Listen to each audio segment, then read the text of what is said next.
Amém? Glória a Deus. Deus sempre é bom. Deus sempre é bom, Ele não falha.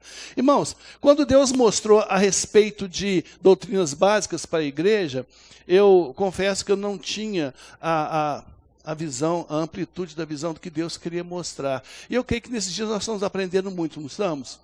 Meu Deus do céu, eu fico pensando comigo, Jesus Cristo, como que uma igreja que se diz Igreja de Cristo, pode desconhecer a profundidade das doutrinas que são básicas. Presta atenção, essas doutrinas básicas, elas fundamentam todo o Novo Testamento. Todo o Novo Testamento é fundamentado nelas. E se eu não tenho conhecimento das doutrinas básicas, como que eu vou compreender o Novo Testamento? Como que eu vou compreender a obra de Cristo por mim? Como que eu vou compreender qual que é o meu papel para com Deus e para com Cristo? Então eu entendo hoje perfeitamente o que Deus propõe para essa igreja. Quando nós iniciamos, Deus falou, essa igreja vai ser influência em toda a região.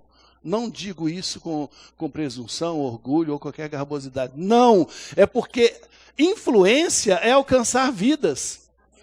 É isso que Deus tem mostrado para nós, que nós expandamos a cada vez mais aquilo que é o nosso conhecimento de Cristo para as demais pessoas que não conhecem.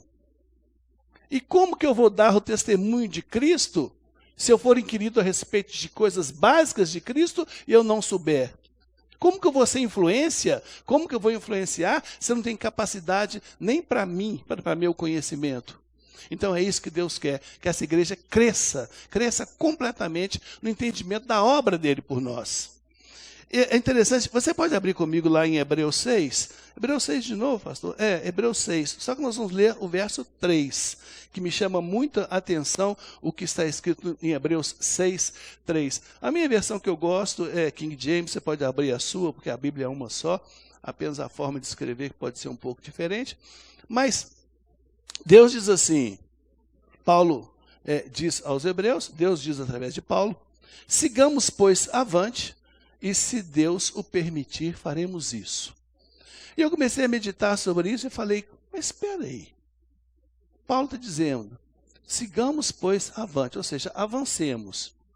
Mas se Deus permitir, nós faremos isso. Pode acontecer de Deus não permitir o avanço da igreja? Pode acontecer de Deus falar assim, não, eu não permito o avanço dessa igreja? Pode. Pode. Pode se ela desconhecer o que é básico. Como que uma igreja vai avançar? Como que uma igreja vai cumprir seu papel na terra se ela não sabe quem ela é na terra? E quando eu digo igreja, eu digo eu e você. Não digo esse prédio.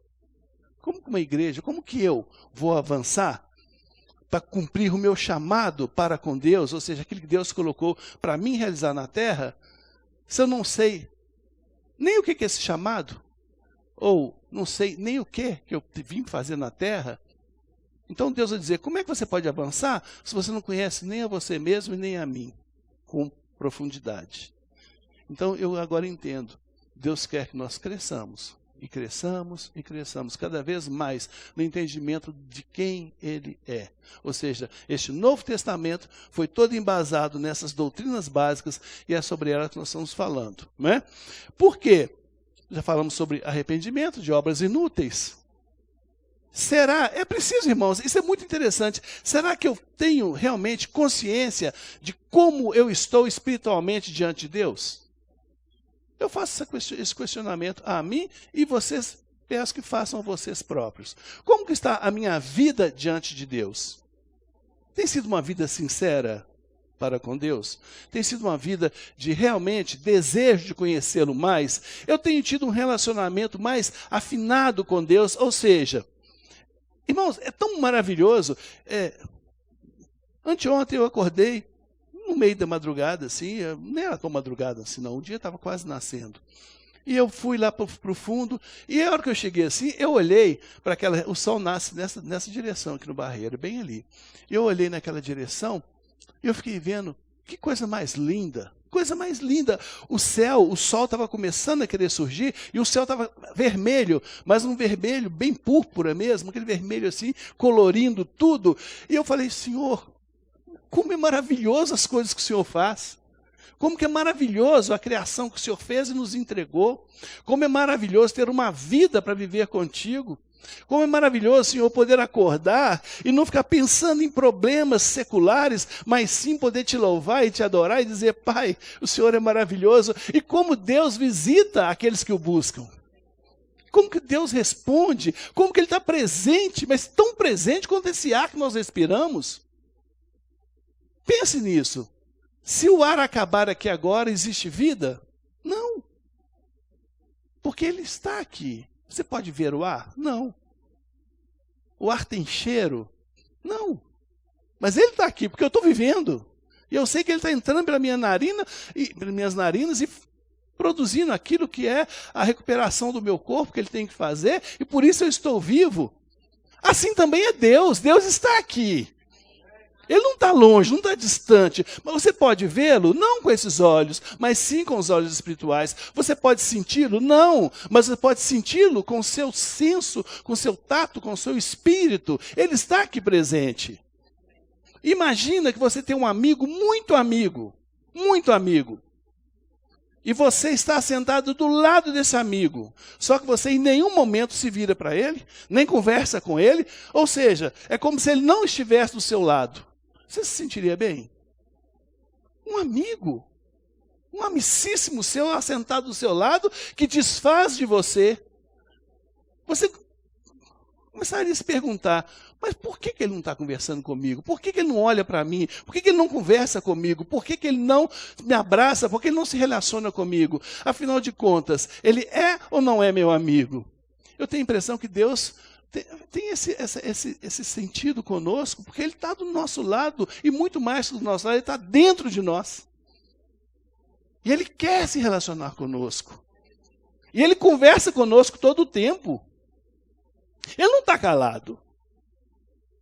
Aquilo que é o seu problema, Ele já sabe. Aquilo que é a sua necessidade, Ele conhece.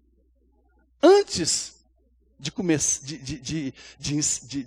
começar as coisas, Deus já sabe o fim. A palavra diz que Ele é um Deus que Ele primeiro mostra o final para depois começar a fazer. Então nossa vida está toda descortinada para Deus e Ele a todo tempo fala, por que Ele não conversa comigo? Por que o meu filho não conversa, a minha filha não conversa comigo? Por que não me busca? Por que dá mais atenção às coisas que, muitas vezes, o que é secular diz para ele que são mentiras, mas ele atenta e transmite aquilo, e vive aquilo, e participa daquilo, mas comigo que sou Deus, ele não me busca. Então Deus quer, sim, que nós o compreendamos mais, e vivamos mais para Ele. Porque, afinal de contas, irmãos, nós vamos ver aqui hoje, a nossa vida, ela só vale com Deus. Sem Deus, ela já é um desastre. Um desastre, não tem saída.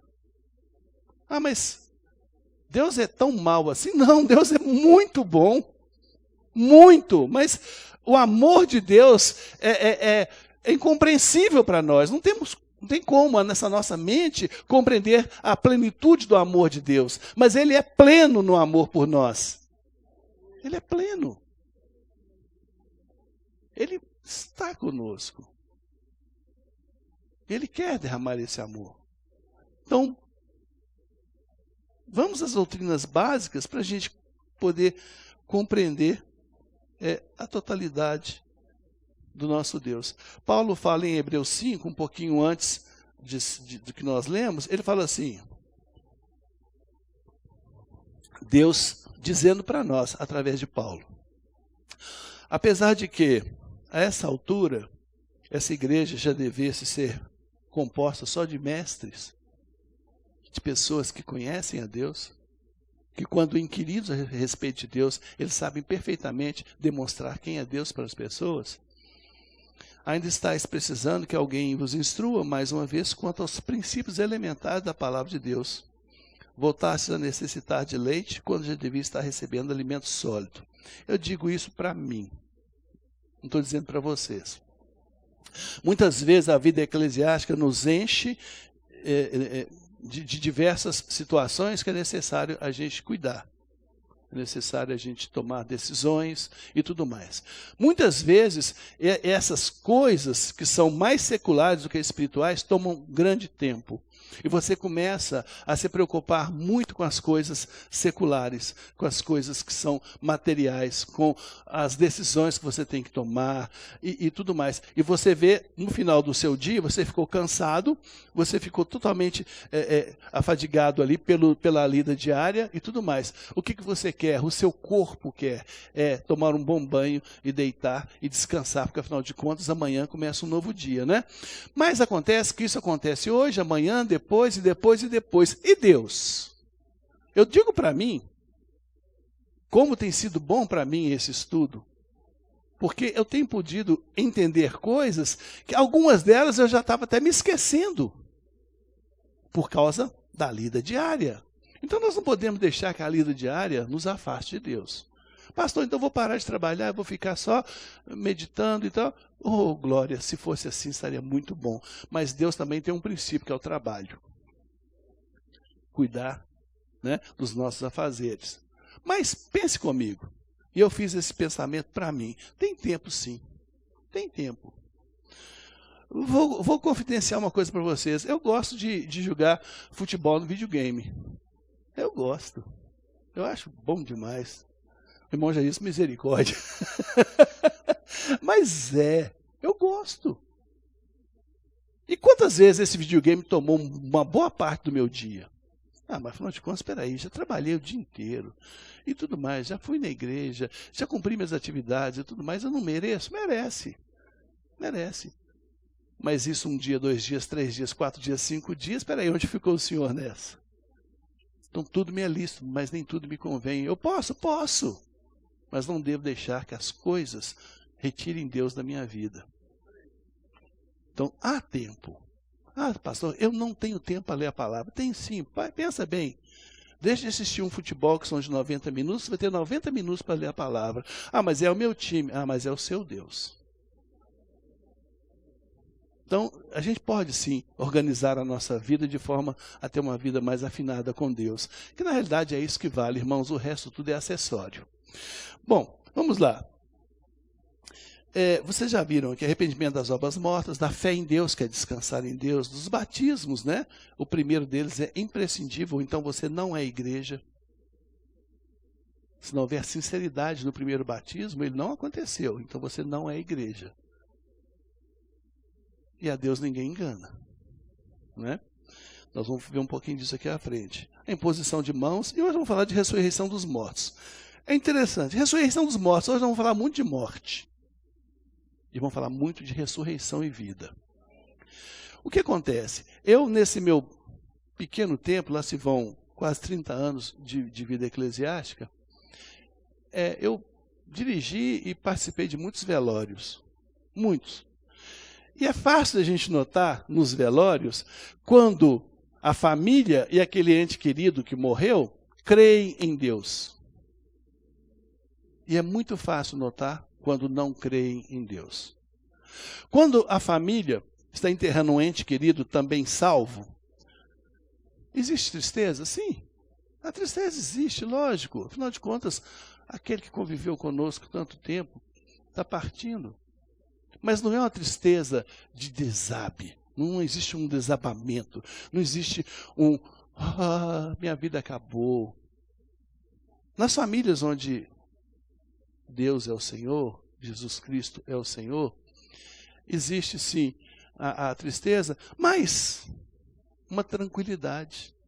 E até nos damos o luxo de rir, tratar de passagens interessantes com aquela pessoa que partiu, rirmos. Por que não? Por quê? Para aqueles que creem, a morte não é o fim. Para aqueles que creem, a morte não é acabou. Não. Mas para aqueles que não creem, notem para vocês verem. O velório se torna uma tragédia. É um choramento. Não existe choramento? Não, né? começa a existir. Existe um chororô, existe todo um sentimento tão desgastante, Por quê? Chega ao cúmulo das pessoas abraçarem com o morto. Eu já vi beijar o morto, abraçar. E eu vou contar uma coisa para vocês. Minha mãe morreu primeiro, e meu pai não tinha conhecimento muito correto de salvação e ressurreição. E fomos lá enterrar minha mãe, meu pai muito triste, chorando e tudo. Quando levamos minha mãe e colocamos ela lá na cova, fechou e tudo mais, meu pai parou e ficou olhando. Falei, coitadinha, olha que lugar frio, olha o vento nesse lugar, agora nós vamos deixar ela sozinha aqui? Ah, não vou embora não, vou ficar aqui. Como é que eu vou deixar ela sozinha? Falei, pai, vamos embora. Ele, meu filho, olha que lugar, vai escurecer, vai ficar aqui nesse lugar. Ainda bem que eu ministrei bastante para o meu pai, tive tempo para isso, e eu creio que ele morreu salvo. Embora a salvação não seja um atributo nosso, é de Deus. Deus sabe. Muitas vezes aquele que a gente fala, esse não vai ter salvação e não devemos falar, está salvo. Nós não sabemos. Pastor Hitler morreu salvo? Eu não sei. Tudo indica que não. Pelos nossos conceitos, tudo indica que não, mas eu não sei. Sabe, Deus é tão maravilhoso nesse processo de salvação, mas uma coisa é certa. É necessário ter tido um arrependimento real e uma entrega, uma mudança de vida se entregando a Jesus. Isso pastor, isso é muito duro de falar, porque eu tenho um parente que ele não demonstrava em nada isso que o senhor está falando.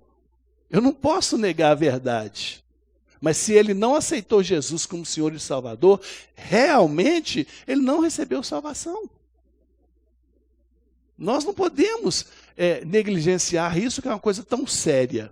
E por isso aumenta muito a nossa responsabilidade. É muito interessante essas coisas de ressurreição. Eu sou professor de história, irmãos, e eu sempre estudo muito a vida dos nossos irmãos da igreja primitiva. Vocês já pararam para ver quando eles eram levados ali, ou para ler, né? Ver é impossível, não sei em filmes, né? Mas para ler a respeito, quando eles eram levados ali às arenas, para serem ali comidos pelas feras, crucificados, queimados vivos, trucidados, e havia na boca deles um louvor, da grande maioria. Quando pegava o filhinho e dizia para a mãe, nega a Jesus e a sua fé, porque eu vou julgar essa sua criança para aquele leão, e ele já comeu muita gente, e ele não está com fome mais, mas por instinto ele vai trucidar o seu filho. E o seu filho vai ficar ali sofrendo e morrendo ali, você vendo ele morrer todo machucado. Eu vou julgar o seu filho, você nega a Jesus?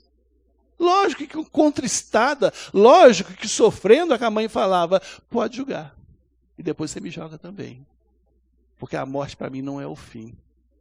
Esse sentimento da igreja primitiva é que fez ela tão rápido crescer e se estruturar, e por causa dela estamos aqui, porque havia nas pessoas aquilo que é a segurança em Cristo. Não havia dúvidas a respeito da salvação, não havia dúvidas de que elas eram de Cristo. Ora, se não fossem de Cristo, era muito mais fácil dizer, não, eu nego Jesus, me dá aqui meu filho, e eu vou ficar aqui, imperador, você é o meu Deus. Era muito mais fácil. Mas pela verdadeira conversão em Cristo, eles diziam, não, pode lançar o meu filho, pode me lançar também, faça o que você quiser, porque se eu morrer aqui agora, eu estou ressuscitado com ele. Então essa segurança da igreja primitiva, para nós é um exemplo. E eu nem sei se nós hoje teríamos uma posição tão firme diante de uma ameaça tão severa quanto essa.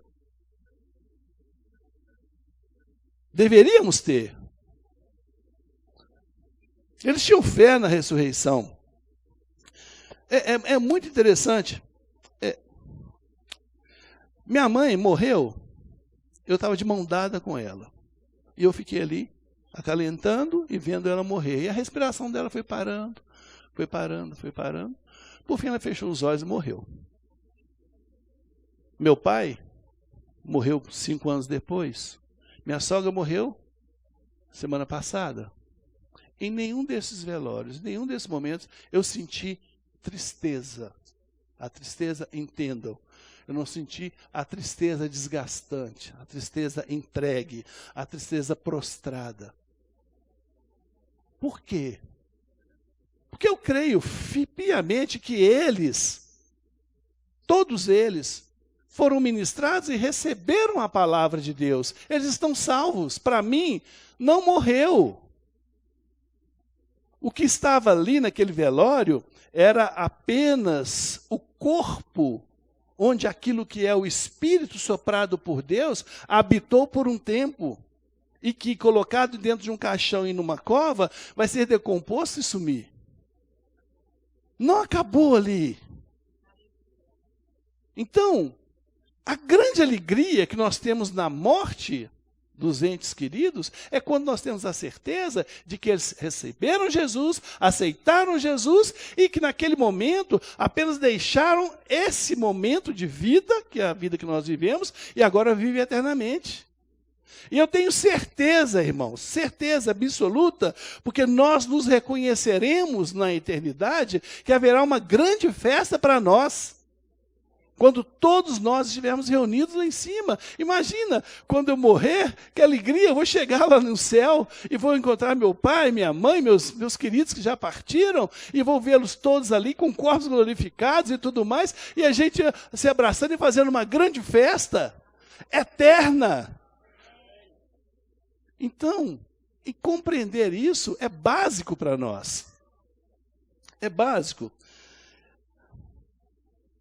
Paulo fala em 2 Coríntios 5:8, que sendo assim, ou seja, as coisas são assim, então nós caminhamos em confiança e preferimos, veja bem, preferimos estar ausentes neste corpo para estarmos completamente presentes com o Senhor. Não que nós vamos tirar a nossa vida ou nos expor a riscos para partirmos mais cedo, que seria uma completa imbecilidade, porque Deus não deseja isso, Ele tem um plano de vida para todos nós. Nós temos um tempo a ser vivido nessa terra e nós não podemos de forma nenhuma abreviar esse tempo. Isso não está no plano de Deus. O suicídio, ele acontece quando a pessoa está completamente afastada de Deus. O diabo transtornou tanto aquela vida que a única situação que ele enxerga é se entregar se matando. Mas aqueles que são de Deus jamais fazem isso, porque têm a esperança, a confiança nele. Ou então Jesus não existe. Eu creio que todos já estão ali na presença do Senhor. É interessante, eu vou contar uma história para vocês. Quando minha avó morreu, ela foi velada da hora da morte, avançou ali o dia inteiro, passamos a noite inteira velando a minha avó, e depois, ao meio-dia do outro dia, que o caixão foi fechado. Nós estávamos ali no velório, velando, daí a palavra vela, né? Velar quer dizer, vem do latim vigilare, né? Que é tomar conta, acender a vela, porque a noite vai chegar, então você tem que estar ali tomando conta do morto, né? Então acende-se velas. Então, estava ali velando a minha avó e tudo mais. Meio-dia fechou. No interior, coloca-se o caixão nos ombros, ou carrega aqui, e lá vamos subindo, todo mundo, aquela cortejo, e aí a igreja, que era a igreja amada dela, a igreja católica, onde ela se deu muito tempo. Então vamos agora entrar na igreja. Entrou na igreja e tal, abriu o caixão. Mais um bom tempo de velório. E ali, bom, 2 horas depois, fecha o caixão. Vamos embora, levar para o cemitério. Em frente ao cemitério, outra igreja católica. Vamos entrar para velar. Eu falei, não, chega. Chega. Vou para o cemitério. Cheguei no cemitério, os coveiros, 2 coveiros, estavam limpando o túmulo onde meu avô tinha sido enterrado anos atrás. E eles estavam ali jogando cal e tirando ali os restos mortais do meu avô. Eu me assentei junto da cova assim, e fiquei olhando para eles olharam para mim e falaram, quem que é o senhor? Eu falei, eu sou Viriato. Eles falaram, não, esses ossos aqui são de Viriato. Eu falei, eu sei, meu avô.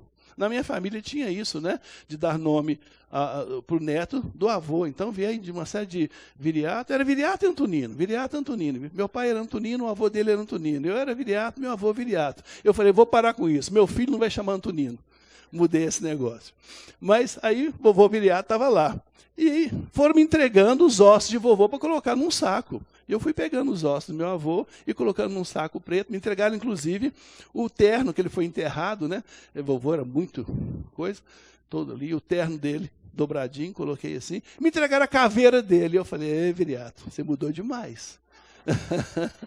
E peguei a caveira de vovô e fiquei olhando para ele assim. E os coveiros ficaram assim, me olhando, eu olhando a caveira. Eu virei para eles e falei, acaba aqui. Aí um imediatamente fez assim. E ficou olhando para mim. E o outro ficou. O que ficou de pé disse assim, para mim morreu, acabou. Essa vida já é ruim demais. Acabou. Morreu, acabou os problemas. E o outro falou assim, eu não sei. E eu pude apresentar Jesus para eles, com a caveira do meu avô no colo. Falei para eles a respeito de Jesus e da ressurreição. Um deles, que era catolicíssimo, sempre que eu vou lá na cidade, que chama Inimutável, eu visito. Ele converteu, irmãos, e está lá na igreja. Por quê? A religião, ela é perversa, irmãos. A religião, ela faz com que a gente se afaste de Cristo, inculcando na nossa vida e nos nossos pensamentos coisas que não são verdadeiras. Esse sofrimento, esses velórios prolongados, isso tudo, vem lá da religião para quê? Para exploração financeira, a gente sabe disso. Quanto se gasta hoje com o enterro? Quanto se gasta? Muito dinheiro para se enterrar uma pessoa, sendo que apenas partiu um vaso, onde o espírito estava ali. Eu sempre digo para minha esposa, não perde muito tempo não, crema, e pronto, resolvido o problema. Pastor, mas se cremar, como é que o senhor vai receber corpo? Você não tem corpo mais? No juízo eterno vocês vão ver, vai ser domingo que vem. Bom, mas vamos lá. Essas coisas são assim, irmãos, a gente vai vivendo. Abre comigo ali, em 1 Coríntios 15, 54.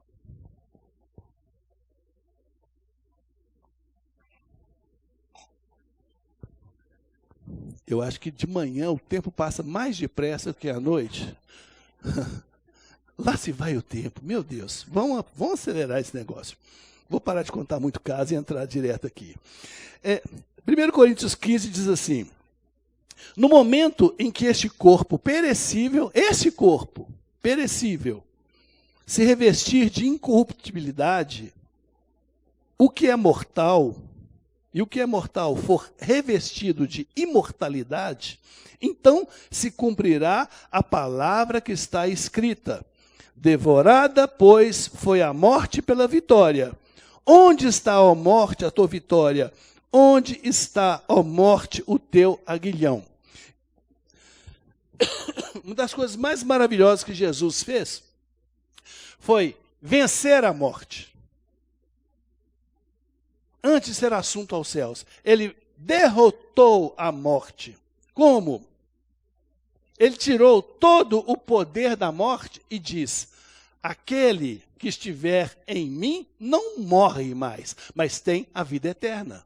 Ou seja, aquilo que é o aguilhão da morte, não, a morte é poderosa, Jesus venceu por nós. A morte não tem mais nenhuma autoridade sobre nós. Nós que somos de Cristo, já vivemos eternamente. Morte, você perdeu. Por causa de Jesus e do sacrifício de Jesus. Então, a morte, o aguilhão da morte já foi vencido. É interessante, lá em Jerusalém, tem a igreja lá do Santo Sepulcro, né? Essa igreja é visitada há mais de 2000 anos, comitivas e comitivas, excursões chegam lá, e aquele negócio todo, para ver onde o corpo de Jesus foi colocado. Só que aquele túmulo está vazio. Não tem ninguém ali. Ah, pastor, mas não foi enterrado ali, a gente sabe, foi em outro lugar, foi lá. Sim, então vamos para o túmulo lá de José de Arimateia, que é do outro lado de Jerusalém. Chega lá também, tem uma pedra encostada, uma rocha em forma de roda, e ali você entra, e aquele túmulo também está vazio. Então não importa se é no Santo Sepulcro ou onde nós acreditamos que Jesus foi enterrado, ele não está lá, porque ele ressuscitou. E se eu não creio na ressurreição, irmãos, a minha vida de fé é completamente inócua. Se eu não creio que Jesus ressuscitou, para que igreja? Para que vida de fé? Para que viver uma vida pia? Porque se ele não ressuscitou, olha só, abre lá comigo. Paulo fala em 1 Coríntios 15. Ora, se tem sido proclamado que Cristo ressuscitou dentre os mortos, como é possível que alguns dentre vós afirmais que não existe ressurreição dos mortos? Então, se não há ressurreição dos mortos, nem mesmo Cristo ressuscitou. E se Cristo não ressuscitou, é inútil isso que eu estou fazendo aqui agora. É inútil a nossa pregação. Para quê? Com qual motivo? Enrolar um povo por um tempo? Recolher dízimos e ofertas? Montar uma igreja? Para quê? Se Cristo ressuscitou, isso tudo perde o valor, perde o sentido. Qual o sentido da nossa fé, se ele não ressuscitou? Como igualmente é improdutiva a vossa fé, pior que isso, seremos considerados falsas testemunhas de Deus, porque contra ele testemunhamos que ressuscitou o Cristo dentre os mortos. Todavia, se é verdade que os mortos não ressuscitam, então ele também não ressuscitou a Cristo, porquanto se os mortos não ressuscitam, nem o próprio Cristo foi ressuscitado. E se Cristo não ressuscitou, a vossa fé para nada serve, e continuais a viver em vossos pecados. Sendo assim também, os que dormiram em Cristo estão todos perdidos.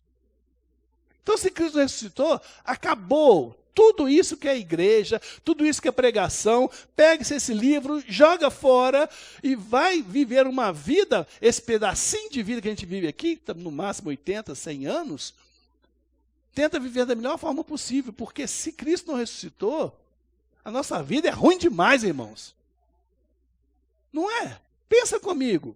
Na maior parte dos meus dias, eu mais enfrentei perrengues do que vitórias.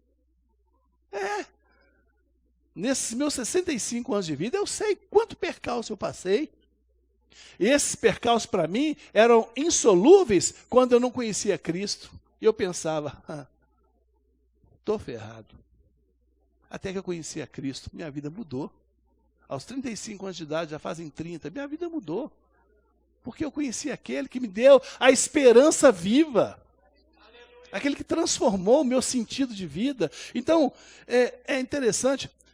Veja bem, a palavra ressurreição é anastasis, em grego. Ana, fazer de novo, estase, levantar-se. E a gente pensa assim, Jesus é ressurreição?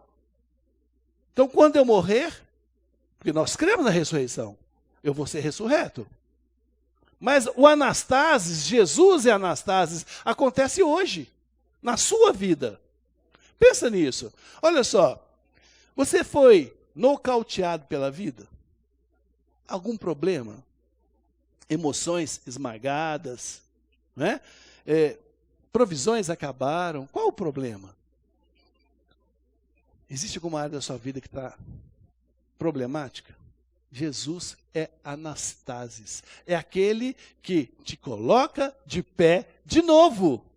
A nossa esperança em Cristo, e Ele é real, nos faz ser vencedor em qualquer área da vida, mas não precisamos esperar a morte para que a gente seja vitorioso, não. A vitória que Jesus nos traz é hoje, Ele é anastasis. Ou seja, aquele que te coloca de pé de novo, seja lá qual situação que você tenha passado. Porque Ele é, afinal de contas, o nosso Senhor. Ora, Senhor é aquele que comanda. A gente fala, Jesus, você é meu Senhor. Então entrega a Ele o comando da sua vida.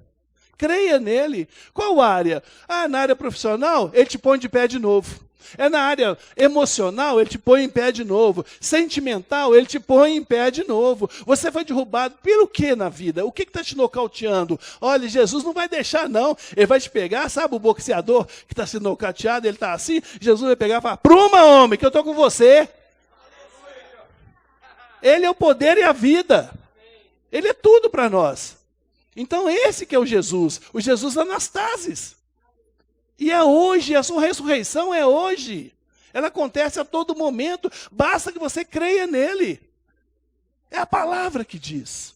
Veja só, João 11:25. Eu sou a ressurreição e a vida, e aquele que realmente crê em mim, mesmo que morra, viverá. Ou seja, se o nocaute foi tão grande que te matou, ele te ressuscita. Quer coisa maior? Então, os problemas da vida, para Jesus, é fácil resolver para você. Com você. Basta você querer. Crendo nele. Busca a direção dele. Ele vai te pôr de pé. Sempre. Ah, glória a Deus por isso. Aleluias. Oh, Jesus. Obrigado. Tinha mais coisa para falar, mas o tempo é pequeno. Vou encerrar dizendo sobre as 3 ressurreições. Não posso deixar de falar nisso. Vamos lá. Bom, João 5:28. Não vos admireis quanto a isso, pois está chegando a hora em que todos os que repousam nos túmulos ouvirão a sua voz e sairão. Os que tiverem feito o bem para a ressurreição da vida, e aqueles que tiverem praticado o mal para a ressurreição da condenação. Vejam bem, isso é uma verdade. Desde o dia que Deus soprou o fôlego de vida nesse boneco que era de barro, ele passou agora a ser alma vivente. Não morre mais. Você não morre mais. Não tem como você morrer. Você não é esse corpo, você é um espírito soprado por Deus. Você vive para sempre. Quando esse corpo parte, quando esse corpo deixa de viver, você continua vivendo, porque o seu espírito e a sua alma não morrem. Então, preste atenção nisso. O nosso destino só tem 2. Ou você vive eternamente, ou você vive morrendo eternamente. Veja bem, o diabo é tão sórdido que ele quer inculcar nas pessoas que o inferno é irreal. O inferno é real. O inferno existe e não é nessa terra. Muitos falam, não, o inferno é aqui mesmo. Isso que a gente passa aqui já é o inferno. Não, o inferno é um lugar que nós nem conseguimos pensar de tão maldito que é. Das dores, do sofrimento, de tudo de ruim que acontece lá. Então, e o céu, e a eternidade? É a vida sem qualquer problema, sem choro, pranto, rancor, ranger de dentes, enfermidade, sem nada disso, com Jesus para sempre. Então, existem esses 2 caminhos. Ou eu vou viver eternamente com Cristo, ou eu vou viver morrendo eternamente com o diabo. Não existe outra posição. São as 2. Então, existe a primeira ressurreição, é a ressurreição dos salvos. Veja bem, a igreja que realmente é de Cristo, que confessa Jesus como Senhor e Salvador, mas isso não é da boca para fora, é perfeitamente, é realmente, Cristo é o meu Senhor e Salvador, eu vivo nele, ele é tudo para mim, Senhor, eu te confesso diante dos homens, Senhor, eu vivo para ti e tudo mais. Essa sinceridade, porque ninguém mente a Deus, ninguém pode enganar a Deus, e ele conhece o que está aqui dentro, essa sinceridade mostra que eu estou salvo, e para estes salvos que é a igreja, vai ter uma primeira ressurreição, que é Jesus vindo nas nuvens. Foi o que foi dito lá em Atos, varões galileus, por que estáis com os olhos fitos no céu? Esse Jesus, que agora vocês veem sendo assunto aos céus, esse Jesus que está sendo sumindo nas nuvens, ele há de voltar da mesma forma para buscar a igreja. Então, eu creio que não vai demorar muito, irmãos, não faça disso uma doutrina, e se alguém disser que eu falei para vocês, eu nego, eu digo para mim, que para mim, Jesus não demora mais do que 15 anos para voltar. Para mim. Eu fiz um trato com Deus. Pai, eu quero ver meus netos crescidos, então eu quero viver até os meus 85 anos, então eu tenho mais 20 anos de vida. Eu não vou ver a morte, porque Jesus vai voltar antes. Eu creio nisso, para mim. Se alguém falar que eu falei que Jesus vai voltar daqui a 20 anos, eu vou dizer, não disse. Eu disse para mim.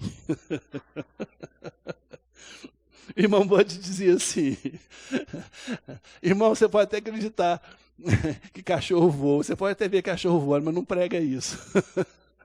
Então eu creio para mim. Mas eu tenho certeza que Jesus está voltando. Os sinais são todos. Se você vê, nós vamos ver isso mais para frente, mas, próximo domingo, mas se você vê sobre Gog e Magog, Magog é filho de Jafé, que é filho de Jó, de Noé, e quando eles se expandiram, eles foram para uma região, e era uma tribo chamada Hus, e esse Hus cresceu como tribo, e fundaram uma cidade que se chama Moshoi, e ali Moscou, e Hus é Rússia, e aí diz na palavra que esse local, desse povo, vai começar a fazer pequenas guerras, e essas guerras vão ser a princípio desconsideradas pelo mundo todo, mas de repente vai se tornar uma grande guerra, e tudo mais, e aí vão ter as 4 nações, os 4 conglomerados, que vão se unir para lutar entre eles, isso depois do arrebatamento. Mas os sinais já estão aí para nós. Os sinais acompanharão aqueles que creem. Então eu creio que Jesus está voltando. E quando ele voltar nas nuvens, irmãos, que é a primeira ressurreição, essa igreja vai ficar vazia. Você não vai estar aqui. Eu não vou estar aqui. De repente, num piscar de olhos, seremos arrebatados. Nós veremos Cristo nas nuvens, com voz de arcanjo, com o tocar de trombeta, e ele dirá a seus anjos, recolhe o meu povo, a igreja. Mas antes dos vivos irem, primeiro os mortos. Os túmulos darão seus mortos. Aqueles que morreram em Cristo, já morreram, estão sepultados, os túmulos entregarão a Jesus e eles terão corpos glorificados primeiro. Logo depois, os que estiverem vivos e juntos, nós subiremos com Jesus. Jesus não pisará na terra na primeira, nessa arrebatamento da igreja, e nós subiremos, e lá já tem uma festa nos esperando, que chama a festa das bodas do Cordeiro, onde Jesus nos receberá em festa. E viveremos para sempre com Ele. Mas o mundo aqui continua a mesma coisa. Vai ser uma coisa muito estranha para o mundo, porque um povo sumiu. Alguns vão chegar aqui na Bíblia, será que cumpriu isso aqui? Será que o povo sumiu por causa disso? Ou eles vão falar, nada, isso aí foi uma nave espacial. Esse povo gosta disso, né, de nave espacial, UFO, não sei o que lá. Vai ter todo um tipo de... Só sei que nós estamos lá na glória, e um povo continua aqui na terra. E começa a grande tribulação. A grande tribulação, irmãos, não vai ser algo assim, eu aceito o diabo ou aceito Jesus. Não, vai ser guerra, vai ser destruição. Vocês têm visto o que está acontecendo na Ucrânia? De repente um país lindo, todo montado, de repente está todo aos pedaços, e o povo tendo que fugir, não sabe para onde, passando fome, não tem gasolina para fugir, e o povo tentando achar de alguma forma, alguns recebem, outros não. Isso vai ser geral, vai generalizar na terra. Um conflito todo, e o povo querer desejar a morte. E no meio disso, a gente vai falar de depois, juízo eterno, mas o que vai acontecer é que o diabo vai estar no meio disso tudo, o anticristo ali e tudo mais. Mas no meio desse povo, alguns vão aceitar a Cristo. E vai vir a segunda ressurreição. Qual que é? A daqueles que morreram durante a grande tribulação e não aceitaram ceder ao diabo, adorar o diabo, mas continuaram, receberam Jesus e ficaram firmes com ele. Aí virá a segunda ressurreição, que é daqueles que morreram durante a grande tribulação. Jesus volta, inicia o milênio, o seu reino milenar, e nos traz com ele, nós, reis e sacerdotes, como diz a palavra, reinando com Cristo, governando o mundo durante 1000 anos. Após os 1000 anos, é necessário o quê? Que novamente seja feita uma ressurreição. Qual? Agora, de todos aqueles que não têm Cristo, que não aceitaram a Cristo, que não aceitaram Jesus como Senhor e Salvador. E esses vão ser todos que morreram sem Cristo, e todos aqueles que ali estiverem vivos sem Cristo, vão ser julgados no grande trono do juízo eterno. E aí Deus vai abrir os livros, e ali não vai ser encontrado o nome deles no livro da vida. E vai estar escrito onde que eles recusaram Jesus. E eles vão ser condenados por isso e imediatamente lançados naquele lugar onde a Bíblia diz que o bicho come e o fogo não se apaga por toda a eternidade. Irmãos, é duro? É duro. É difícil ouvir isso? É difícil. Aumentem muito a nossa responsabilidade a respeito das ressurreições, porque o seu ente querido que não conhece Jesus, ore por ele, o busque, se dê por ele, chame-o para ler essa palavra com você, pegue as palavras, explique para ele, você está tendo conhecimento dos fundamentos básicos de Cristo, fale com ele, mostre para ele que existe um Cristo que salva, um Anastasis que põe um homem de pé e, olha, nunca o deixa cair, eternamente. Se dê, ame as vidas, não olhe para aquele que está perdido, completamente entregue às suas devassidões, às suas drogas, o seu problema, não o veja como um pária social ou como alguém que não merece, mas se dê por ele, ame-o, abrace-o e fala, Jesus te ama, queridos, e se entrega a Jesus para a sua vida ser salva, aumenta a nossa responsabilidade, e muito. E para isso existe a igreja. Para isso que nós estamos aqui, para compreendermos essas coisas e levarmos essas coisas lá para fora. Aquele seu colega de trabalho que vive atribulado, aquele que está pensando em encerrar o casamento, aquele que está pensando em divorciar, aquela que está pensando em fazer aborto, aquele que está pensando em cometer delitos, aquele que está completamente atormentado, aquele que não sabe o que fazer com a vida, aquele que dá sinais tendentes a suicídio. É nestes que nós temos que ir com mais vontade e amá-los mais, não nos afastar. E aqueles pastores que vivem sem problema, também, irmãos, se ele não tiver Jesus, é o nosso papel como igreja, ide e pregai o evangelho a toda criatura. Como? Apresentando essas verdades. E assim, muito em breve, irmãos, nós não estaremos mais aqui. Infelizmente, vamos chegar lá em cima, vamos notar que alguns não foram. Lá não vai ter tristeza nem dor. Nós vamos compreender a justiça de Deus. Tem mais de 2000 anos que Deus deu o seu Filho e todos os dias Jesus é pregado no mundo. Todos os dias a mensagem de salvação é levada há mais de 2000 anos. Quando Jesus arrebatar a igreja e por fim arrebatar aqueles salvos da tribulação, não vai ter ninguém que vai poder comparecer diante de Deus e falar assim, você foi injusto comigo. E Deus vai abrir o livro e falar, eu mandei fulano falar com você em tal dia, eu te dei essa experiência de salvação em tal dia, eu te recorri nesse dia, eu te provi nesse dia, eu me mostrei a você nesse dia, a minha graça foi derramada por você e você disse não em todas elas. Lógico que não vai ser assim, porque ninguém vai poder chegar diante de Deus e falar, você é mentiroso. Olhos como de fogo, voz como de muitas águas. Os pés como latão reluzente, toda a glória de Deus ali. O homem vai só poder dizer, eu mereço o inferno. Infelizmente. Então, é o papel da igreja. Você está comigo nisso, irmãos? Você aprendeu alguma coisa nessa manhã? Viva isso. O louvor pode vir. Viva isso. Viva o amor pelas pessoas. Ame as pessoas. Ame. Quanto mais difícil ela for, a ame mais. E não feche a sua boca, seja intrépido em apresentar Jesus para as pessoas, porque você está sendo enviado para alcançar vidas. Faça isso. Amém? Glória a Deus por isso. Vamos cantar então, porque Deus é bom. Antes de cantar, deixa eu só falar um negócio aqui. Eu trouxe esse livro aqui que eu achei muito interessante. Olha só. Esse livro é um livro muito bom, que mostra sobre todas as vertentes da escatologia. Mas aqui diz assim, existe uma distinção entre a verdadeira igreja de Cristo e a igreja que apenas professa ser de Cristo, mas não é realmente. A igreja verdadeira é composta por todos aqueles que neste mundo, nesta vida, receberam sinceramente Jesus Cristo como Senhor e Salvador.